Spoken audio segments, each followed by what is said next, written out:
The lantern light flickered against the barn walls as Penelope Sawyer pressed her trembling hands against the heaving sides of the laboring cow, feeling the desperate contractions that had been going on for far too many hours now. And she knew with a sinking dread that both mother and calf would die if she could not find help soon. It was April of 1882 in Casa Grande, Arizona, and the spring night had turned cold despite the desert heat that would return with dawn. Her father had been dead 3 months now, taken by pneumonia during an unusually harsh winter, and her older brother had left for California 2 weeks after the funeral, leaving Penelope alone on the small ranch with nothing but 30 head of cattle, 2 horses, and a stubborn determination not to lose everything her family had built. She was 22 years old and had grown up working alongside the men, learning everything her father could teach her about ranching, but this situation was beyond her experience. The cow, a valuable heifer named Maple who was giving birth for the first time, had been in labor since noon, and now as midnight approached, Penelope could see the exhaustion in the animal's eyes. She had managed to feel inside and determined that the calf was positioned wrong, one leg folded back, making it impossible for the birth to progress naturally. Her arms were not strong enough to manipulate the calf into the correct position, and with each passing hour, both lives were slipping away. Penelope wiped the sweat from her forehead despite the cold air and made a decision. The nearest ranch was the Williams place, about 5 miles east, and she had heard that they had hired a new hand a few weeks back, someone who had worked on the big cattle operations up in Montana. She hated the idea of riding out in the dark to ask for help from strangers, but pride would not save Maple or her calf. She gave the suffering cow one last gentle pat and hurried to saddle her mare, pulling herself up and pointing the horse toward the Williams ranch. The ride seemed to take forever, though it was likely less than 40 minutes. The Williams ranch was much larger than her family's modest operation, with a proper bunkhouse and several outbuildings. Lights were still burning in the main house, and as Penelope approached, a tall figure emerged from the barn, clearly having heard the sound of her horse's hooves. Even in the darkness, she could see that he was broad-shouldered and moved with the easy confidence of someone who had spent his entire life working with animals. "Help you with something, miss?" The voice was deep and calm, with a slight drawl that suggested origins further south than Montana. As he stepped closer to the porch light, Penelope could make out strong features, dark hair that touched his collar, and eyes that assessed her with intelligence and concern, rather than the dismissive amusement she often received from men who thought ranching was no business for a woman. "I need help," she said directly, too desperate to waste time on pleasantries. "I have a cow in labor, first-time heifer. Calf is positioned wrong and I cannot turn it. They will both die if someone does not help me soon." The man did not hesitate or ask unnecessary questions. "Let me grab my kit and saddle up. Name is Vincent Walker, by the way. New hand here, but I have delivered more calves than I can count." He was already moving toward the barn as he spoke, his long strides eating up the ground. "You ride back and stay with her, keep her calm." "I will be right behind you." Penelope felt a wave of relief so intense it nearly made her dizzy. "Thank you. I am Penelope Sawyer, the ranch just west of here, the small one." "Size does not matter when it comes to saving lives, Miss Sawyer," Vincent said, and there was no condescension in his tone, just simple truth. "Go on now. I will catch up." She turned her mare and headed back the way she had come, pushing the horse harder now that hope had been rekindled. True to his word, she heard hoofbeats behind her before she was even halfway home, and Vincent pulled alongside her on a sturdy bay gelding, a leather satchel tied to his saddle. They rode in silence, but it was a comfortable silence, the kind shared between two people united in common purpose. When they reached her barn and dismounted, Vincent immediately went to Maple, running his hands over her with a gentle competence that made the exhausted cow's eyes roll less frantically. He examined her carefully, his expression growing serious as he assessed the situation. "How long has she been laboring?" he asked, already rolling up his sleeves and retrieving supplies from his kit. "Since around noon. I could feel that the calf's leg was bent wrong maybe 3 hours ago, but I could not get it straightened. I am not strong enough." Vincent nodded, not wasting time on false reassurances. "It is a difficult position. We are going to have to work together. I will need you to help me from the outside while I manipulate from the inside. Have you done anything like this before?" "I have assisted with difficult births, but never one this bad." "That will do. Listen carefully." Vincent's voice remained calm and steady as he explained what he needed her to do, how to apply pressure at certain points, how to support the cow's hindquarters, when to pull and when to ease off. His hands were already inside the cow, his face a mask of concentration as he worked to feel the position of the calf and begin the delicate process of repositioning it. Penelope followed his instructions precisely, ignoring the ache in her arms and back as she worked alongside him. Time seemed to slow and stretch. Vincent's shirt was soon soaked with sweat despite the cool night air, and Penelope could see the strain on his face as he carefully maneuvered the calf's folded leg forward. Maple lowed in distress, and Penelope murmured soothing nonsense to her, stroking her neck while maintaining the pressure Vincent had instructed. "There," Vincent said finally, his voice tight with effort. "I have got the leg straightened. Now we need to work with her contractions. When I say push, you are going to apply steady pressure right here." He indicated a spot on the cow's side. "Not too hard, just firm and steady. Ready." They worked in tandem for what felt like hours, but was probably only 30 minutes, Vincent calling out instructions, Penelope responding instantly, both of them entirely focused on the struggle happening before them. And then, suddenly, there was movement, real progress, and Vincent was guiding the calf's front hooves into view, then the nose, and then in a rush of fluid and relief, the entire calf slid free into Vincent's waiting arms. The calf was not breathing. Without a word, Vincent laid the tiny creature down and began working on it, clearing its airways, rubbing it vigorously with clean straw to stimulate breathing. Penelope watched with her heart in her throat, having come so far only to potentially lose the calf anyway. Vincent did not give up, continuing to work with steady determination, and just when Penelope was about to give in to despair, the calf gave a sputtering cough and then drew in a gasping breath. "There you go," Vincent said softly, a smile breaking across his tired face. "There you go, little one." Maple, exhausted but sensing that something important had happened, turned her head to look at her baby. Vincent carefully moved the calf closer to its mother, and the cow began to lick it with instinctive tenderness.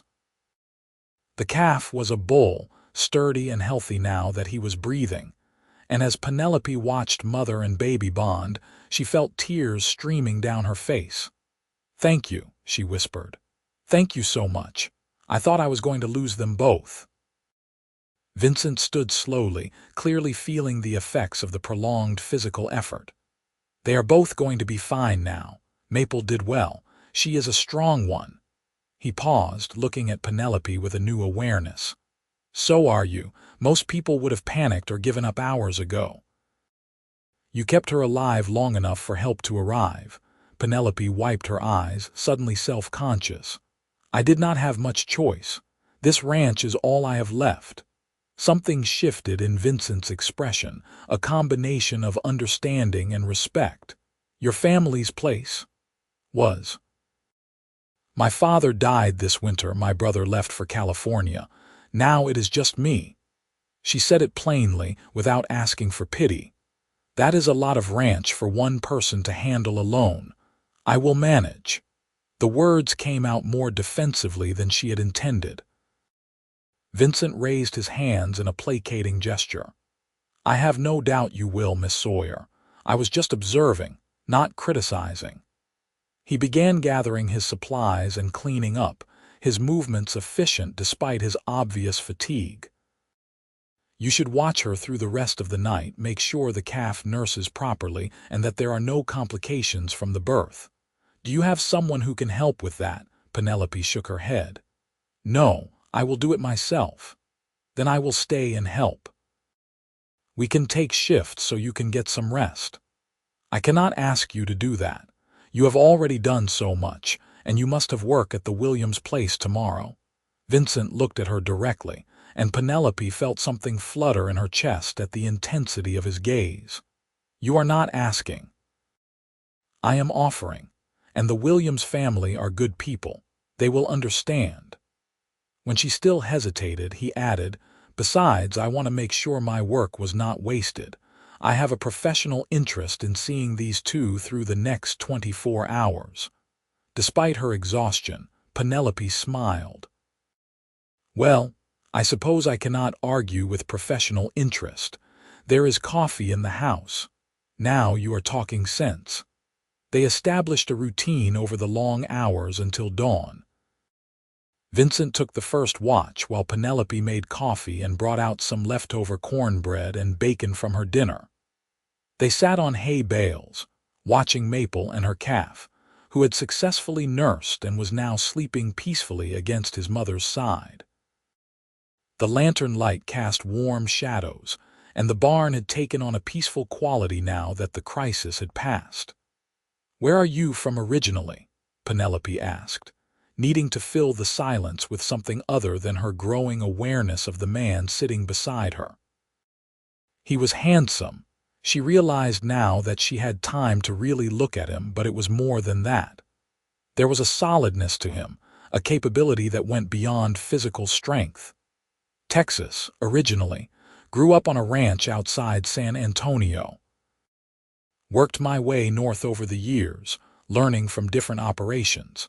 Spent time in Montana, Wyoming, even up in the Dakota Territory for a while." Vincent cupped his coffee with both hands, staring into the dark liquid as though seeing the past. "Decided to head south again when the winters got to be too much. Arizona seemed like a good change of pace." "You have family back in Texas?" "Not anymore. Lost my mother to fever when I was 16, my father to a riding accident 2 years later. No brothers or sisters." He said it matter-of-factly, but Penelope heard the old grief underneath the words. "I am sorry. It is hard, being alone." Vincent looked at her, and something passed between them, a recognition of shared experience. "Yes, it is. But it also makes you stronger, I suppose. Teaches you what you are capable of." "I am still learning that lesson," Penelope admitted. "Some days I wonder if I am foolish to try to keep this place running by myself. My brother certainly thought so. He said I should sell and use the money to move to a city, find a husband to take care of me." She could not keep the bitterness from her voice. "And what do you want?" Vincent asked the question as though her answer truly mattered to him. Penelope was quiet for a moment, considering. "I want to prove that I can do this. That being a woman does not mean I cannot run a ranch as well as any man. I want to honor what my father built, and I want to make my own way in the world on my own terms." She paused, then added more softly, "Though I will admit, nights like tonight make me realize how difficult it is to do everything alone."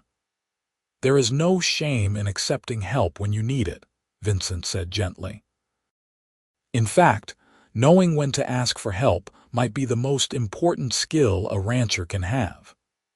They talked through the rest of the night, taking turns checking on Maple and the calf, refilling coffee cups, sharing stories of their lives and experiences.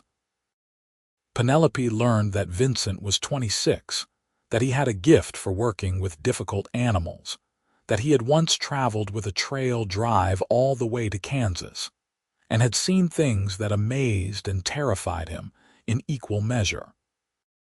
He was well read, she discovered, having educated himself through borrowed books and newspapers whenever he could get his hands on them. He had opinions on everything from politics to poetry, and he listened to her own thoughts with genuine interest, never once dismissing her views because she was a woman. As dawn began to lighten the eastern sky, painting the desert landscape in shades of pink and gold, Vincent stood and stretched, wincing slightly. "I should head back before the work-day starts, but I will come by this evening to check on these two if that is all right with you." "I would appreciate that," Penelope said, and meant it. She walked him out to where his horse was tied, suddenly reluctant to see him leave. "Vincent, I cannot thank you enough for what you did tonight. You saved their lives." He swung up into the saddle, looking down at her with a slight smile. "We saved their lives, Miss Sawyer. You kept them going until help arrived, and you worked just as hard as I did during the delivery. Give yourself some credit." "Penelope," she said impulsively. "You can call me Penelope. I think we have been through enough together to dispense with formalities." The smile widened, transforming his face and making him look younger, less careworn. "Penelope, then, and I am Vincent, or Vince if you prefer. I will see you this evening." She watched him ride away, the rising sun silhouetting his figure against the vast Arizona sky, and tried to ignore the small voice in her head that whispered she was already hoping the evening would come quickly. True to his word, Vincent returned that evening after his work at the Williams Ranch was done. Maple and her calf were doing well, and he spent time examining both of them thoroughly, clearly satisfied with their progress. Penelope had used the day to catch up on the sleep she had missed and to prepare a proper meal, and when she invited Vincent to stay for dinner, he accepted without hesitation. They ate at the small table in her kitchen, venison stew and fresh bread, and the conversation flowed as easily as it had the night before. Penelope found herself laughing more than she had in months, and she caught Vincent watching her with an expression that made her pulse quicken. After dinner, they walked out to check on the animals one more time, the desert night cool and clear above them, stars scattered across the sky in impossible profusion. "I have been thinking," Vincent said as they leaned against the corral fence, watching the horses doze. "You said you are trying to run this place alone, and I can see you are doing a fair job of it, but you are going to need help during roundup and branding season. Have you thought about hiring a hand?" Penelope sighed. "I have thought about it constantly. But the truth is, I cannot afford to hire anyone right now. My father's medical bills took most of what we had saved, and I am barely keeping up with expenses as it is. I was hoping to make enough from selling the calves this year to get back on solid footing, but that depends on not losing any more of them." She gestured toward the barn where Maple and her baby rested. "Tonight could have been a financial disaster if you had not helped." Vincent was quiet for a moment, and Penelope could almost hear him thinking, "What if I offered to help you, in exchange for meals and a place to sleep? I could work here in the evenings and on Sundays, my day off from the Williams place. It would not be as good as having full-time help, but it would be better than nothing." Penelope turned to stare at him. "Why would you do that? You do not even know me." "I know enough," Vincent said, meeting her gaze steadily. "I know you are honest and hardworking. I know you care about your animals and your land. I know you are trying to do something difficult and important, and I respect that. And the truth is, I miss having a project, something that feels like mine. Working for wages is fine, but it is not the same as building something." He paused, then added, "Besides, you are a good cook, and the company would be nice." Penelope felt her throat tighten with emotion. "That is incredibly generous, but I cannot let you work for just food. It is not right." "Then pay me when you can, when the ranch starts turning a profit. Consider it an investment in a neighbor," he smiled. "Unless you are too proud to accept help," she laughed despite the tears prickling her eyes. "I suppose I would be a fool to let pride cost me the help I clearly need. All right, Vincent Walker, you have yourself a deal." She held out her hand, and he shook it, his grip warm and firm. That was how their partnership began, a practical arrangement that suited them both.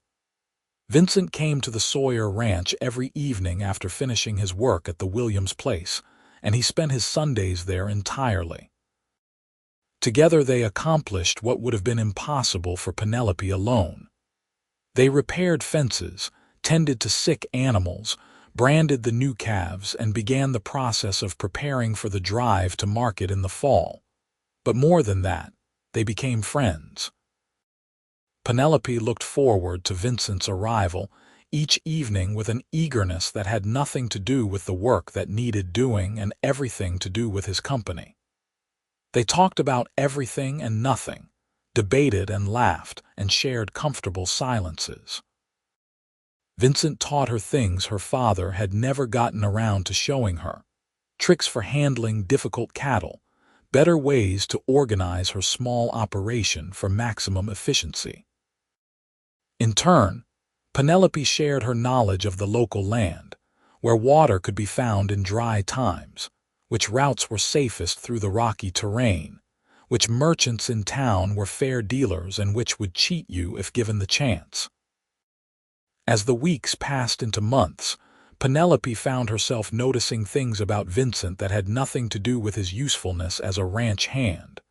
The way his eyes crinkled when he smiled, the deep, warm sound of his laugh, the gentleness of his hands when he worked with the animals.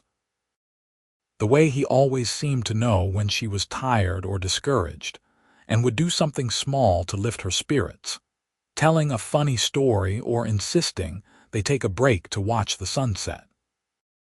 She was falling in love with him. She realized one evening in late June as they sat on her porch after a long day of work, drinking lemonade and watching the sky turn purple and orange. The recognition of her feelings was both exhilarating and terrifying. She had no idea if Vincent felt the same way, and she was afraid to risk their partnership and friendship by revealing emotions that might not be returned. Vincent, for his part, was fighting his own battle.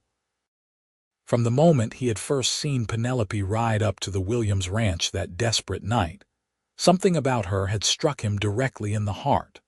Her courage, her determination, her refusal to give up even when facing impossible odds, all of it called to something deep inside him. And as he had gotten to know her over the following months, his initial attraction had deepened into something far more profound. He loved her intelligence, the way she thought through problems methodically and was not afraid to try new solutions. He loved her kindness, which extended not just to animals but to everyone she encountered. He loved her laugh, her stubbornness, the way she pushed herself too hard and had to be reminded to rest. He loved the picture she made in the evening light, her dark hair escaping from its braid, her face flushed from work, her eyes bright with satisfaction at a job well done. But Vincent was cautious. He had nothing to offer her except his labor and his heart. He had no land of his own, no money saved, no prospects beyond his ability to work hard. Penelope was a ranch owner, however modest her operation, and she was trying to prove she could make it on her own. The last thing he wanted was to burden her with his feelings or make her think he was only interested in her property. So he kept his emotions locked away and tried to be content with her friendship, even as it became increasingly difficult to be near her without wanting to pull her into his arms. The turning point came in July, during the hottest part of the summer. Penelope had gone into Casa Grande to sell some vegetables from her garden and purchase supplies. She had invited Vincent to come along, but he had begged off, wanting to finish repairing a section of fence that had been bothering him. It was mid-afternoon when she returned, and Vincent immediately knew something was wrong. Her face was pale, her hands shaking as she climbed down from the wagon. "What happened?" he asked, striding quickly to her side. "There were men in town, cattle buyers from California. They stopped me on the street, asked whose ranch I was from. When I told them it was mine, they laughed." Her voice was tight with anger and humiliation. "They said a woman had no business trying to run cattle, that I should sell while I still could before I ran the place into the ground. They made me an offer, Vincent. A pittance, less than half what the land and cattle are worth. And when I refused, they said I would be sorry, that they would make sure I could not sell my cattle anywhere come fall." Vincent felt rage building in his chest. "Did they threaten you?" "Not directly, but the implication was clear enough. They have connections with the stockyards and the dealers. They can make things very difficult for me if they choose to." Penelope's composure cracked, and tears began to spill down her cheeks. "Maybe my brother was right. Maybe I am being foolish thinking I can do this." Without thinking, Vincent pulled her into his arms, holding her tightly as she cried against his chest. "Listen to me," he said fiercely. "You are not foolish. You are brave and capable, and you have built something real here. Those men are trying to bully you because they know you are competition, and they do not like that a woman can do the job as well or better than they can. We will find a way to sell your cattle, even if we have to drive them to Tucson or Phoenix ourselves." Penelope pulled back slightly, looking up at him with red-rimmed eyes. "You keep saying we. This is not your fight, Vincent. You have already done so much for me." "It is my fight if I choose to make it so," Vincent said, and something in his voice made Penelope's breath catch. "Do you really not understand yet, Penelope? I am not here just because I want to help a neighbor or because I enjoy the work. I am here because I cannot imagine being anywhere else. I am here because I love you." The words hung in the air between them, impossible to take back. Vincent saw shock register on Penelope's face and immediately regretted his impulsive declaration. "I am sorry," he started to say, beginning to release her. "I should not have said that. I did not mean to make things awkward." But Penelope's hands tightened on his shirt, holding him in place. "Wait," she whispered. "Did you mean it?" Vincent looked at her, seeing hope dawning in her eyes, and decided that honesty was the only path forward. "Every word. I have loved you since that first night in the barn, watching you fight so hard to save that cow and her calf. I have loved you every day since, watching you work yourself to exhaustion for this ranch, seeing your joy when things go right and your determination when they go wrong. I love everything about you, Penelope Sawyer, and I cannot keep it hidden anymore, even if telling you costs me everything." "It will not cost you anything," Penelope said, her voice trembling. "Because I love you too. I have been so afraid to say it, afraid it would ruin what we have. But Vincent, I have fallen completely in love with you, not because you helped me with the ranch, but because of who you are. You are kind and strong and thoughtful, and you make me laugh even on my worst days. You see me as a person, not just as a woman who should know her place. You believe in me, and that means more than I can ever express." Vincent felt as though the world had suddenly rearranged itself into something brighter and more beautiful than he had ever imagined possible. "Say it again," he whispered. "I love you, Vincent Walker." Penelope smiled through her tears. "I love you so much it terrifies me."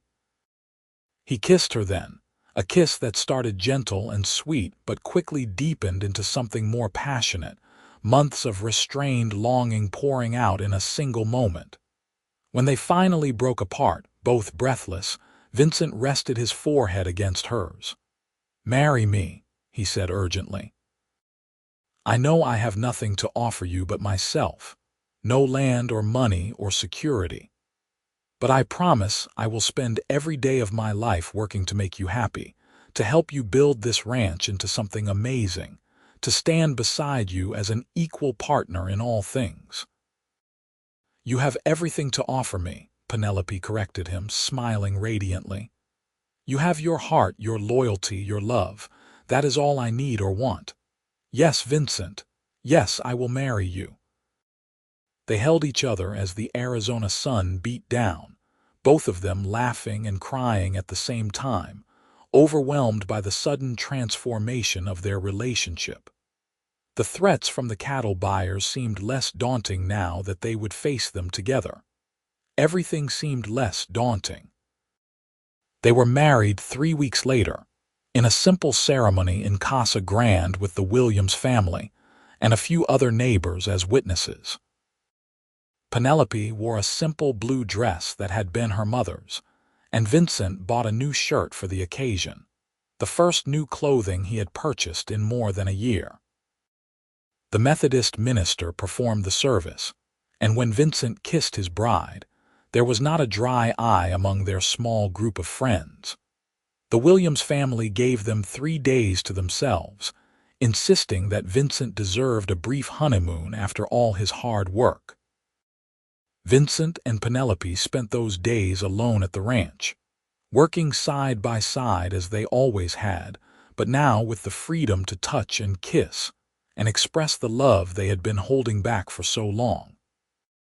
They talked late into the night about their dreams for the future, about expanding the herd, about possibly buying more land if the cattle sales went well, about children they hoped to have someday.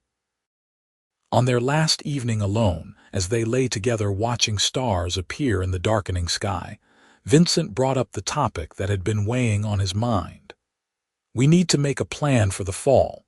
Those cattle buyers are not going to make things easy for us." Penelope nodded, her head resting on his shoulder. "I have been thinking about it. What if we bypass the local markets entirely, drive the herd to Phoenix? It is further, but there are more buyers there, and those California men will not have the same influence. It would be a hard drive, and we cannot do it alone. We would need help. Maybe the Williams family would be willing to lend us a hand or two, and there are other small ranchers around here who might jump at the chance to join us. The bigger operations have always controlled the local markets. If we band together and make our own drive, we could all get better prices." Vincent considered this, impressed as always by Penelope's strategic thinking. That could work. It would mean organizing multiple ranchers, coordinating the logistics, taking on the responsibility of getting everyone's cattle to market safely. "You think we can do it?" He pulled her closer.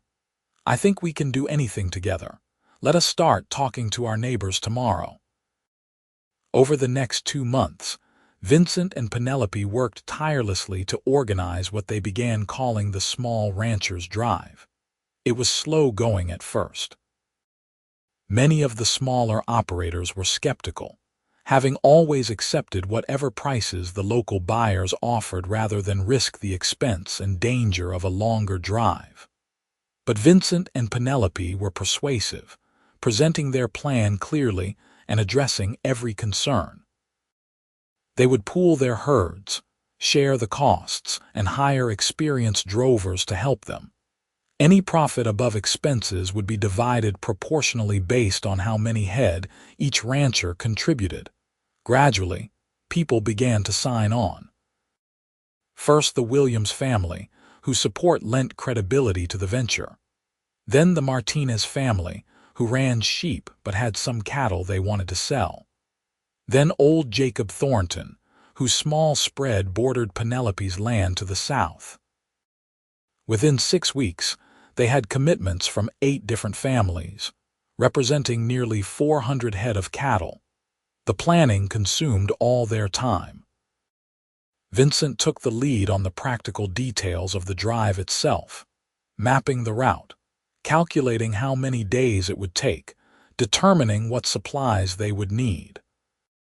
Penelope handled the business end, negotiating with potential buyers in Phoenix, arranging for payment guarantees, making sure all the legal paperwork was in order. They made a formidable team, their skills complementing each other perfectly.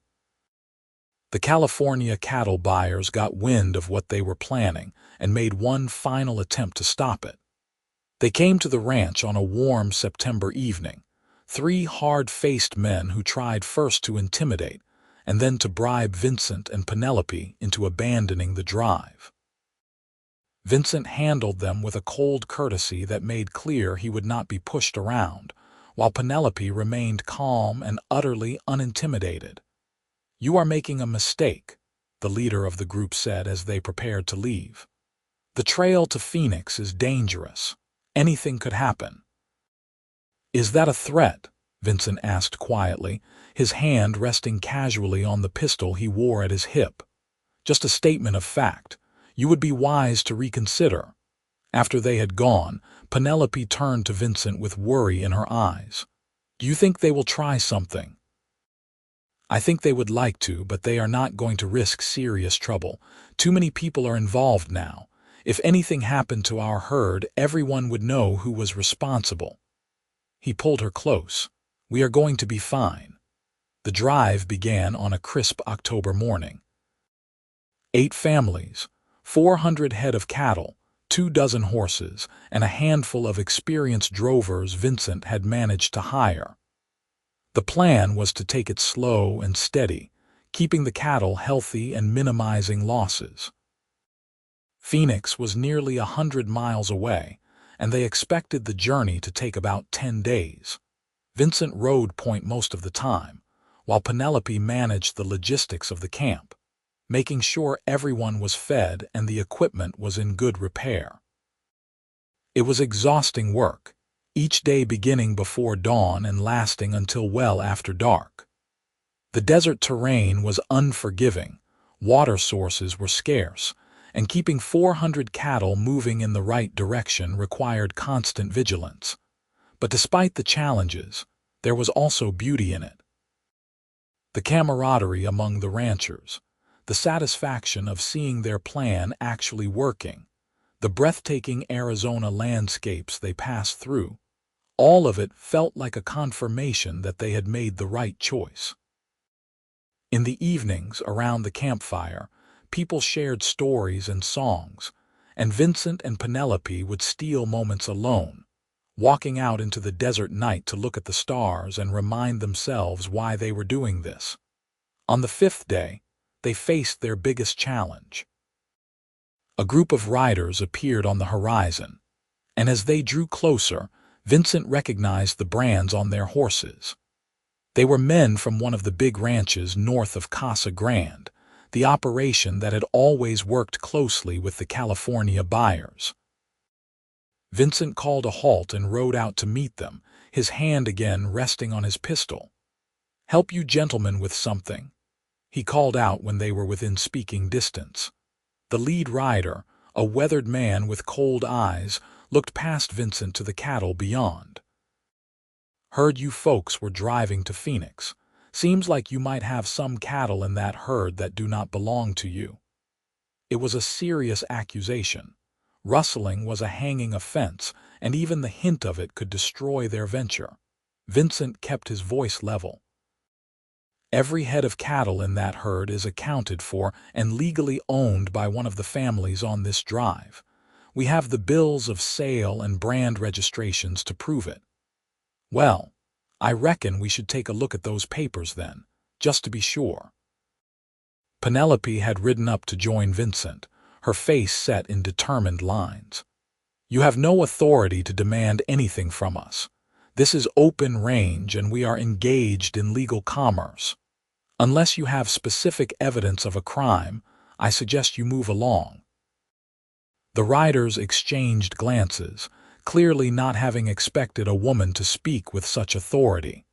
The leader started to respond, but Vincent cut him off. "My wife is right. You are welcome to follow us to Phoenix and bring your concerns to the local marshal there, but we are not stopping this drive to satisfy your curiosity. Now, We have work to do, so if you will excuse us." He turned his horse and gestured for Penelope to do the same, presenting their backs to the riders in a calculated show of confidence. It was a gamble, and Vincent felt the space between his shoulder blades prickle with tension as they rode slowly back toward the herd. But no shots came, and when he glanced back, the riders were withdrawing, clearly having decided the confrontation was not worth the potential consequences. "That was close," Penelope breathed once they were out of earshot. "They were bluffing, trying to scare us into turning back. But we have right on our side, and they know it." Vincent reached over and squeezed her hand. "You were magnificent, by the way. I do not think those men knew what to do with a woman who spoke to them like an equal." Penelope laughed, some of the tension leaving her shoulders. "I learned from the best." She leaned over and kissed him quickly. "Now let us get these cattle moving. We have a market to reach." They arrived in Phoenix 9 days after leaving Casa Grande, with only 7 head of cattle lost to injury and illness, a remarkably low number that spoke to the care with which the drive had been managed. The buyers in Phoenix were impressed by the quality of the cattle and the organization of the ranchers, and after some hard negotiating led by Penelope and Vincent, they secured prices that were nearly double what the California buyers had been offering. The journey home was considerably lighter in mood, the ranchers celebrating their success and already talking about making this an annual event. By the time they reached Casa Grande 2 weeks later, word of their accomplishment had spread throughout the territory. The small ranchers who had been afraid to challenge the established market structure now saw that it was possible. Vincent and Penelope had become something of local legends, the young couple who had refused to be bullied and had organized a solution that benefited everyone. With their share of the profits, Vincent and Penelope were able to pay off all remaining debts and put money aside for the first time. The ranch was finally on solid financial footing, and they began making plans for expansion. Vincent officially quit his job at the Williams Ranch, though they remained close friends with the family. He was now a full partner with Penelope in every sense, and they ran the operation together with increasing success. The following spring brought new challenges and new joys. Maple, the cow they had saved on that desperate night the previous year, gave birth to a healthy heifer calf with no complications, a fact that felt symbolic to both Vincent and Penelope. Their herd had grown to nearly 50 head, and they had purchased an additional section of land adjacent to their original property. But the best news came in June, when Penelope realized she was pregnant. She told Vincent one evening as they sat on the porch, watching the sunset paint the sky in brilliant colors. He was quiet for a long moment, and when he turned to look at her, there were tears in his eyes. "We are going to be parents," he said wonderingly. "Are you happy about it?" Penelope asked, suddenly nervous despite her own joy. In answer, Vincent pulled her into his arms and held her so tightly she could barely breathe. "Happy does not begin to cover it. I never thought I would have this, a home, a wife I love, a child on the way. It feels like a miracle." Their daughter was born the following February, during a cold snap that was unusual for Casa Grande. The birth was attended by Mrs. Williams and an experienced midwife from town, and though it was long and difficult, Penelope came through it healthy and strong. Vincent held his daughter for the first time with hands that shook, overcome by the tiny, perfect life they had created. "What should we name her?" Penelope asked, exhausted but radiant. They had discussed names for months without settling on anything definite. But now, looking at his daughter's scrunched-up face, Vincent knew exactly what felt right. "Rose," he said softly. "Rose Walker. Simple and beautiful like the wild roses that grow by the creek." Penelope smiled. "Rose, I love it. the years that followed were not without challenges. There were droughts and early freezes, sick cattle and difficult births, disagreements and disappointments. But through it all, Vincent and Penelope faced everything together, their love deepening with each passing season. The ranch continued to grow and prosper, and the Small Ranchers Drive became an established annual event that changed the economic landscape of the region. Rose grew into a bright, energetic child who loved the ranch and the animals with a passion that delighted her parents. When she was 3, Penelope gave birth to a son they named Samuel, a sturdy, quiet boy who reminded Vincent of his own father. 2 years after that came another daughter, Grace, who had her mother's determination and her father's gentle way with animals. Vincent and Penelope expanded their house to accommodate their growing family, adding rooms and a proper parlor. They built a new barn and dug a deeper well. They hired hands when needed, but always remained actively involved in every aspect of the ranch's operation. They were partners in the truest sense, making decisions together, supporting each other through difficulties, celebrating successes as shared triumphs. On their 10th wedding anniversary, Vincent surprised Penelope with a gift he had been planning for months. He led her out to the eastern pasture, where a new sign had been erected at the gate. It read Sawyer-Walker Ranch in bold letters, the names linked together with an ampersand that had been carefully carved and painted. "Our ranch," he said simply. "Not yours or mine, but ours." "I wanted it official." Penelope traced the letters with her fingers, tears streaming down her face. "It has always been ours, from the moment you agreed to help me that first night. But I love this, Vincent. I love you so much."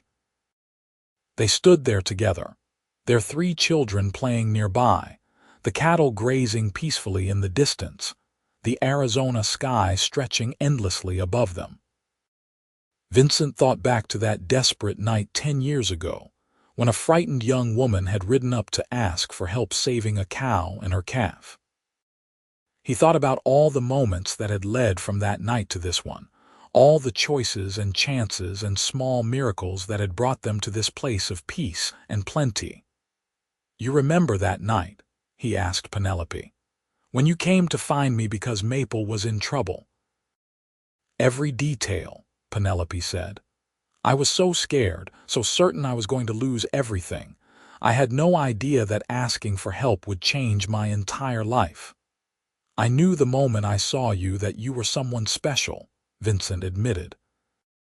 "I told myself I was just helping a neighbor, but the truth is, I think my heart recognized you before my mind caught up." "Fate," Penelope said, leaning into him. "It had to be fate that I chose to ride to the Williams Ranch instead of trying somewhere else. That you were the one who heard me arrive, that you did not hesitate to help. Or just very good luck. I prefer fate. It sounds more romantic." Vincent laughed and kissed the top of her head. "All right, fate then. I am not going to argue with my wife on our anniversary." Their children came running up, Rose in the lead as always. She was 10 now, already showing signs of becoming a beauty, with her mother's dark hair and her father's striking eyes. "Father, can we ride out to the creek? Samuel wants to see if the wild roses are blooming yet." Vincent looked at Penelope, who nodded. "Go ahead, but stay together and be back before supper." They watched the children race toward the barn to saddle their ponies, their laughter carrying on the desert wind. "They are growing up so fast," Penelope said wistfully. "Sometimes I wish I could freeze time and keep them small forever." "I know what you mean, but I also find myself looking forward to watching them grow into the people they are becoming. They are going to do amazing things, our children. With you as their father, how could they not?" Penelope turned in his arms, looking up at him with the same love and trust she had shown that first night. "You are the best man I have ever known, Vincent Walker. You saved more than a cow and her calf that night. You saved me too." We saved each other, Vincent corrected gently. You gave me a home and a purpose when I had neither.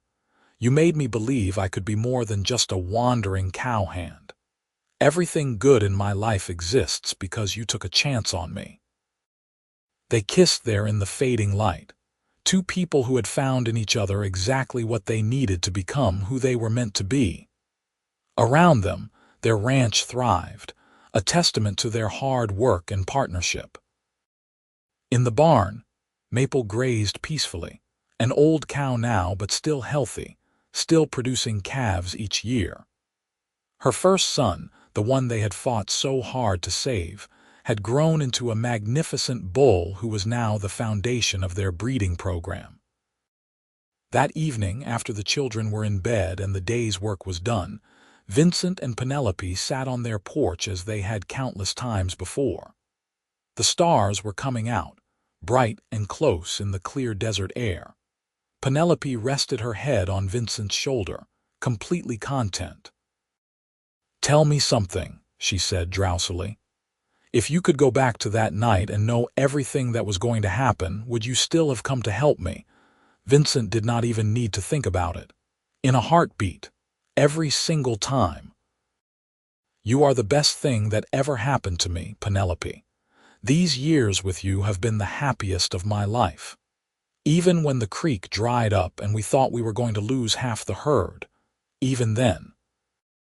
Because we faced it together, and we found a solution together, and we came out stronger on the other side. What about when Rose broke her arm falling out of that tree and you nearly passed out from worry?" Vincent chuckled.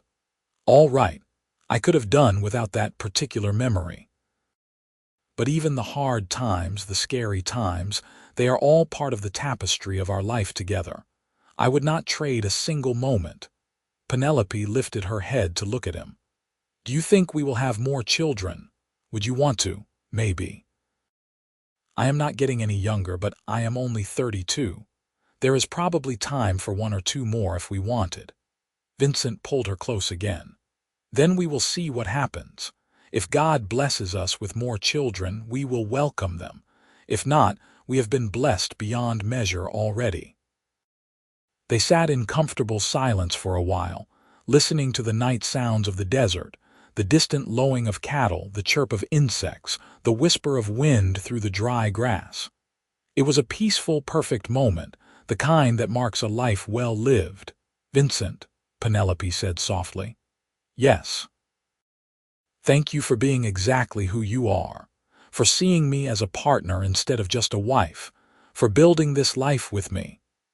"The thanks should be mine," Vincent replied. "You took a chance on a broke cowhand with nothing but the clothes on his back and a willingness to work. You trusted me, believed in me, loved me. I am the luckiest man alive." In the years that followed, the Sawyer-Walker Ranch continued to flourish.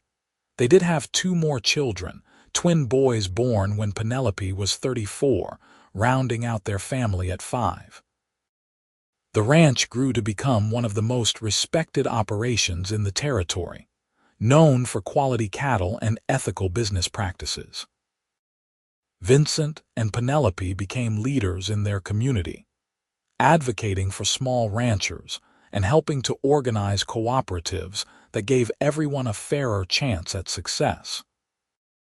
Rose grew up to marry a young rancher from Tucson, a good man who treated her as an equal partner, just as her father had always treated her mother. Samuel took over day-to-day operations of the ranch as Vincent aged, showing the same quiet competence and integrity his father had demonstrated. Grace became a teacher, opening a school in Casa Grande that served children from all the surrounding ranches. The twins found their own paths, one becoming a veterinarian and the other a lawyer who specialized in land and water rights. Vincent and Penelope grew old together, their love never diminishing even as their bodies slowed and their hair turned gray. They took joy in their grandchildren, in the continued success of the ranch, in the simple pleasure of each other's company. On quiet evenings, they would often walk out to the barn where it had all begun, The barn where a desperate struggle to save a cow and her calf had led to a love story that would span a lifetime. "You have any regrets?" Penelope asked Vincent one evening when they were both in their 70s, still mobile but feeling the weight of their years. Vincent looked at his wife, at the face he had loved for more than 50 years, and smiled. "Not a single one. This life we built, this family we raised, this love we have shared, it has been more than I ever dreamed possible. Even though we started with nothing, especially because we started with nothing, we built something real and lasting with our own hands together. That means more than any inheritance or easy path ever could." Penelope nodded, satisfied. "I am glad you came that night, glad I was brave enough to ride out for help, glad you were the one who answered." "So am I, my love, so am I." They lived to see the turn of the century, watching the world change around them while remaining constant in their love for each other, and for the land they had worked so hard to build into something meaningful. When Vincent passed away at the age of 78, it was peacefully in his sleep, with Penelope holding his hand. She followed him less than a year later, her heart simply giving out one spring morning as she sat on the porch watching the sunrise. They were buried on a hill overlooking the ranch, under a simple stone that bore their names and the dates of their lives. But their true legacy was not in stone. It was in the thriving ranch that continued under Samuel's management, in the grandchildren and great-grandchildren who carried their values and their stories forward, in the community they had helped build and strengthen, in the example they had set of what two people can accomplish when they face life as true partners. The old barn where Vincent had delivered that calf still stood, carefully maintained by the family as a reminder of where it all began. Maple's descendants still grazed the pastures, carrying forward the bloodline that had been saved that desperate night so long ago.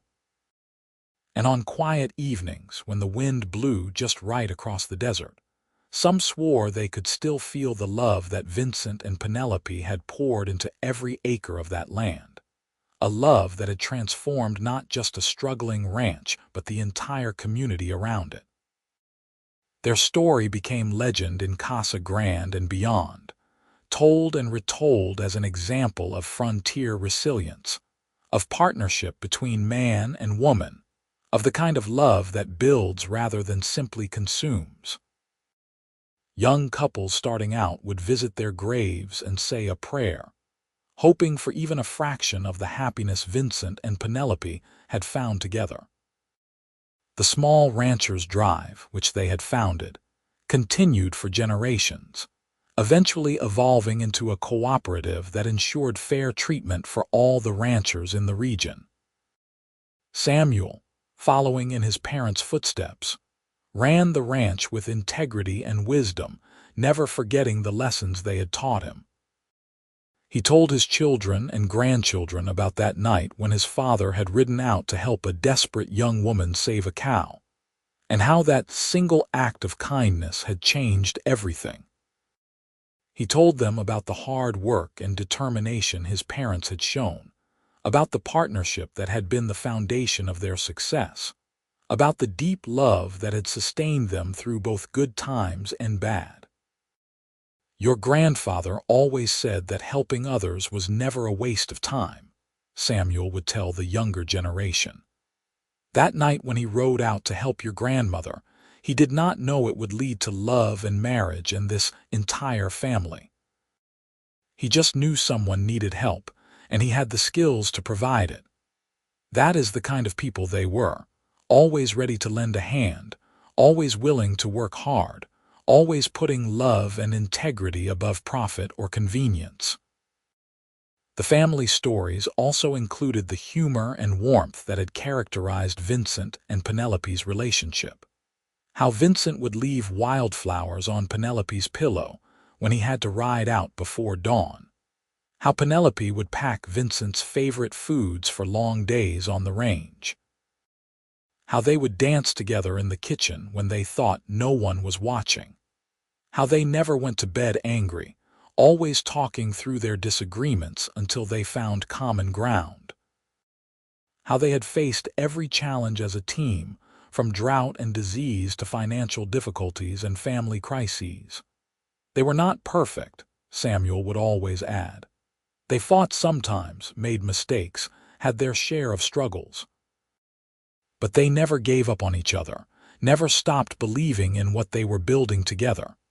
That is what true love looks like, not a fairy tale, but a commitment to work through whatever life throws at you, side by side. The ranch itself stood as a living monument to that commitment. Every fence line, every building, every carefully tended pasture represented hours of shared labor and shared dreams. The house they had expanded to accommodate their growing family was still standing, still occupied by their descendants, still filled with love and laughter. The sign Vincent had made for their 10th anniversary still hung at the gate, the painted letters faded but still legible. Sawyer-Walker Ranch. In the barn, carefully preserved in a place of honor, was the old leather kit Vincent had brought that desperate night, the tools he had used to save Maple and her calf. It had become a family treasure, a tangible link to the moment when everything changed. Young ranchers would sometimes visit just to see it, to touch the worn leather and imagine that night when skill and determination had meant the difference between life and death. The story of Vincent and Penelope became intertwined with the history of Casa Grande itself, a reminder of the town's frontier roots and the kind of people who had built something lasting in the harsh Arizona desert. Their example of partnership and equality between husband and wife was ahead of its time, and it influenced how the community viewed women's roles in ranching and business. Penelope had proven that a woman could run a ranch successfully, and Vincent had proven that a real man was secure enough to stand beside his wife as an equal partner, rather than needing to dominate or control. As the decades passed and the old frontier gave way to modernity, the values Vincent and Penelope had embodied became even more precious, a reminder of a time when a person's word was their bond, when neighbors helped neighbors without expecting repayment, when hard work and integrity meant more than wealth or status. The ranch they had built together continued to thrive, adapted by each generation to meet new challenges while maintaining the core principles its founders had established. The wild roses Vincent had named his daughter after still bloomed each spring by the creek, a riot of pink blossoms that filled the air with sweetness. Family tradition held that each new bride in the family would receive a bouquet of these roses, a reminder of Rose Walker and the love story that had begun with her parents. Grandchildren and great-grandchildren would gather them carefully, aware that they were participating in a ritual that connected them to their heritage. On the hill where Vincent and Penelope were buried, their descendants would often gather for family occasions, picnics and celebrations that brought together multiple generations. The view from that hill encompassed the entire ranch, miles of well-tended land stretching toward the horizon, and standing there, surrounded by family, their legacy was impossible to ignore. They had started with almost nothing, just determination and love and a willingness to work hard, and they had built an empire not of wealth but of family, community, and lasting values. The story of that desperate night in 1882, when a young woman rode through the darkness to find help for a dying cow, was told and retold until it became almost mythical. But at its heart, it remained a simple tale of human kindness, of one person helping another in a time of need, and of the unexpected gift that such kindness can bring. Vincent had ridden out that night expecting nothing more than to deliver a calf and perhaps earn a grateful neighbor's thanks. Instead, he had found his life's purpose, his partner, his love. And Penelope, who had been so afraid that night, so certain she was going to lose everything, had instead gained far more than she had ever imagined possible. In asking for help, in opening herself to the possibility of partnership, she had found not just salvation for her ranch, but a love that would define and enrich the rest of her life. Their love story was not one of love at first sight or grand romantic gestures.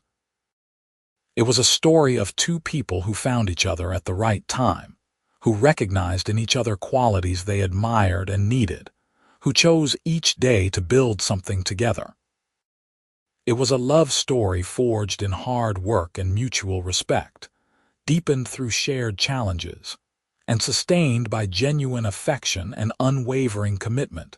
In the end, that might have been the most powerful part of their legacy. They had shown that true love was not about passion alone, but about partnership, not about destiny, but about choice, not about finding a perfect person, but about building a perfect life together through imperfect but determined effort. They had loved each other not despite their flaws and struggles, but through them, supporting each other's dreams, celebrating each other's victories, bearing each other's burdens. The Sawyer-Walker Ranch stood for generations as a testament to what Vincent and Penelope had built together, not just in terms of land and cattle and buildings, but in terms of family and values and love. Long after they were gone, their influence continued to shape the lives of their descendants and their community.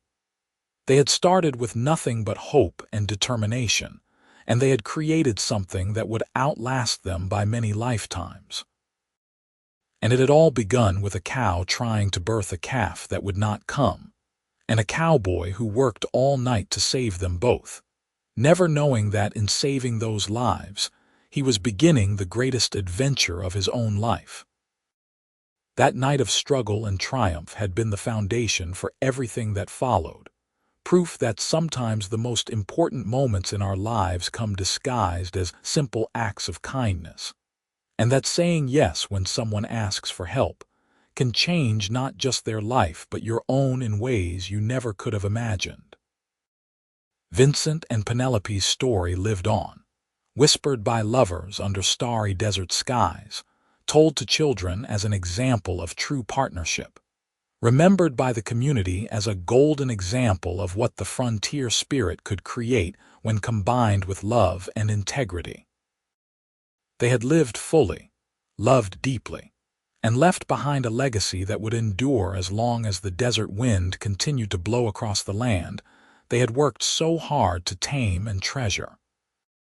Their names might eventually fade from memory, but what they had built together, the values they had embodied, the love they had shared, those things would continue on, woven into the fabric of the land and the hearts of all who came after them, an eternal testament to the power of partnership, perseverance, and love.